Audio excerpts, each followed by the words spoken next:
Hey, what's going on, everybody? Today we are awesomely blessed to be discussing Narc joining the channel. No, I'm just kidding, guys. I'm just kidding.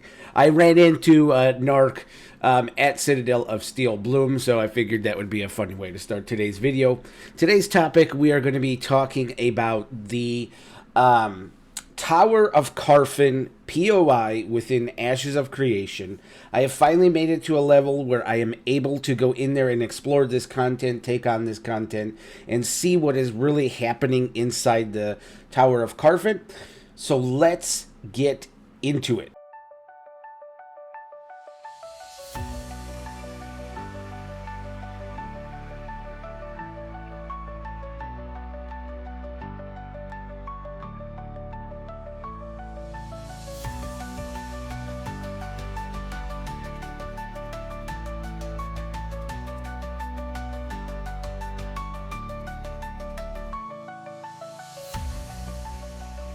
So, like I said, I had my first quote-unquote celebrity appearance or interaction in Ashes of Creation testing phase.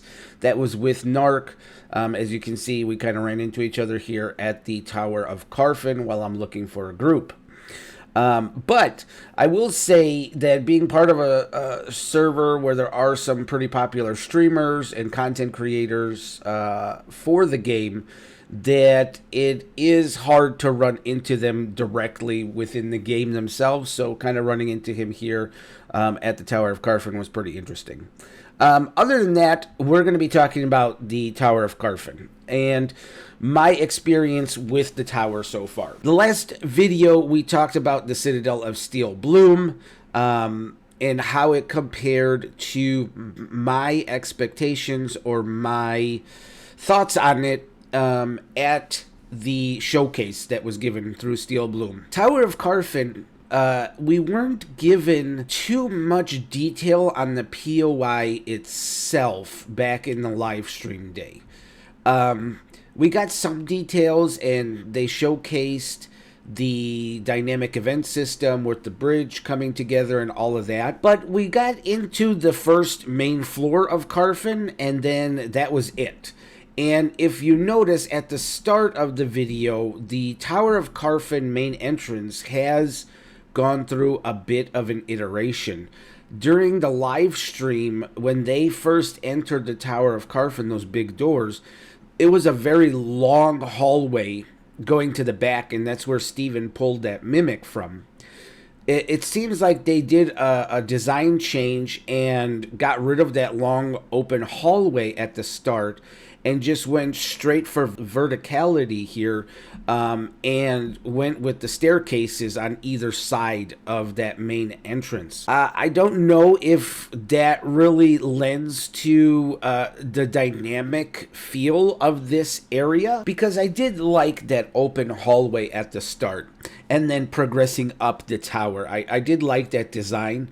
I just feel like right now it is truly a tower and it's a tower climb, and it just doesn't have that dynamic, interesting feel. It's a singular type of POI, in my opinion, where you enter and you're just going up, whereas I would like to see like we're exploring this floor and it's pretty good, right? It's flat, but there's a lot of places that you can kind of go and explore within this floor. The first floor, that entrance area, there's really not that much to explore there.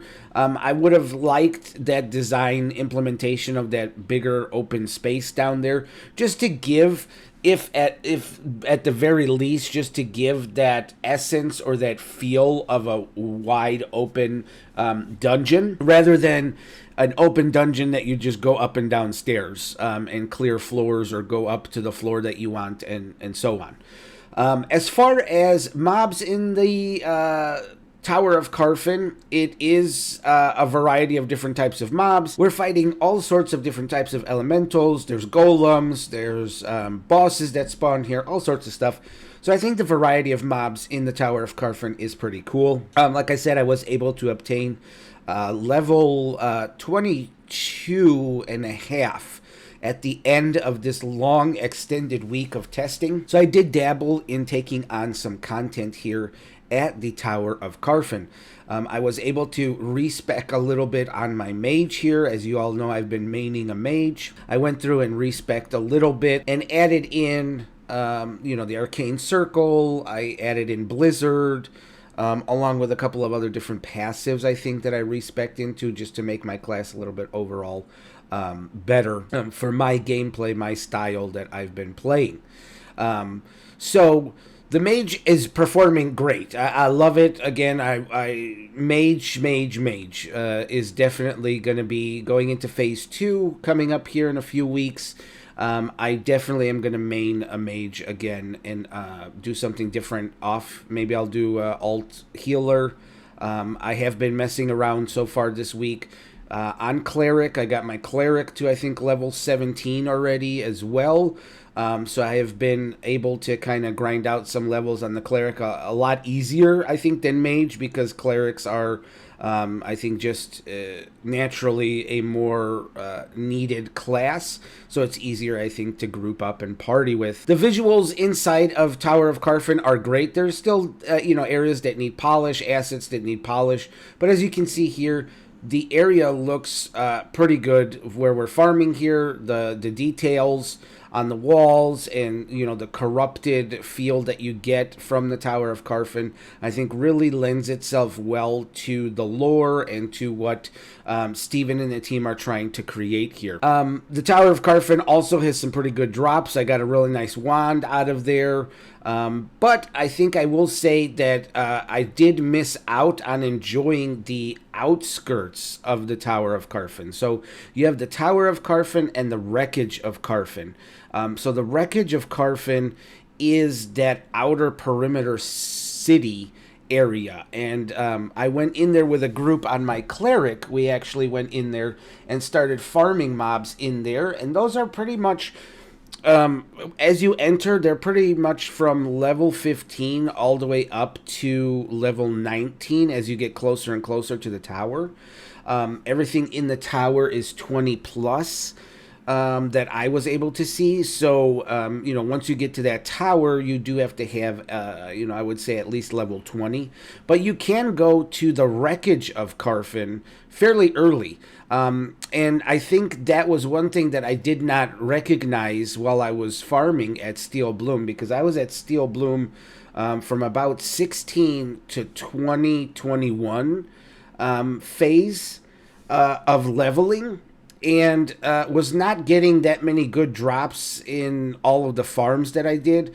I did just yesterday get into a really good Steel Bloom farm where I got some Bloom Warden gear, actually. I think I got 3 or 4 pieces of Bloom Warden, which has really ramped up my damage output and really has given me some good stats, both the gear itself and the set bonuses that Bloom Warden gives you, have really kind of added to my character, my mage in general. So definitely there are certain areas within Steel Bloom that you can optimize your gear farm that I've found out through testing. And like I said, I could have probably came to the Wreckage of Carphin at like 18 or 19 and started farming those earlier mobs in the Wreckage of Carphin and moved my way into the Tower of Carphin. I kind of went in reverse with my mage. I went straight into the Tower of Carphin, started farming the Carphin mobs right off the bat, and then on my cleric is when we kind of introduced the cleric into the Wreckage of Carphin and did that farming. Overall, I would say this POI is quite interesting. It's awesome, and it is a lot of fun. And it lives up to the expectations, I think, within the live stream. It is a very buggy and unstable area, I think, with all the assets that are here. But I think that will get worked on and iterated on as performance and polish come to be in phase 2. As always, guys, I appreciate you for being here. If you're subscribed to the channel, thank you so much. If you're not subscribed, please do consider subscribing. It's completely free. It doesn't cost you anything. It helps the channel. And as always, we'll see ya on the next one.